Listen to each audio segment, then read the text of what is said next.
আমি তোমাকে ভালোবাসি। এই কথাটাই হয়তো পৃথিবীর সবচেয়ে সুন্দর কথা। আবার কখনো কখনো সবচেয়ে বড় মিথ্যেও।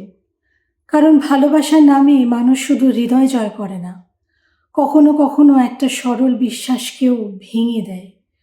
দুটো মিষ্টি কথা, একটু যত্ন, আর বারবার বলা, আমি তোমাকে ভালোবাসি।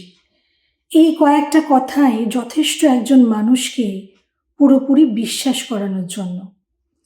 আমরা তখন কথাগুলোকে সত্যি ভেবে নিই, তার প্রতিটা খোঁজ নেওয়াকে ভালোবাসা ভাবি, প্রতিটা প্রতিশ্রুতিকে ভবিষ্যৎ ভাবি।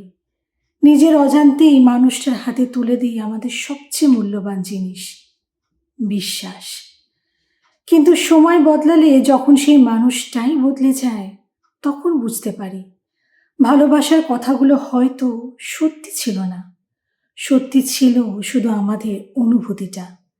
সবচেয়ে বেশি কষ্ট তখনই হয় যখন বুঝতে পারি যাকে আমরা নিজের পৃথিবী ভেবেছিলাম, তার কাছে আমরা হয়তো শুধুই একটা সময়ের গল্প ছিলাম।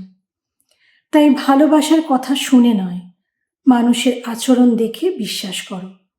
কারণ আমি তোমাকে ভালোবাসি বলা খুব সহজ, কিন্তু সেই ভালোবাসাকে শেষ পর্যন্ত সম্মান করে যাওয়াটাই আসল ভালোবাসা।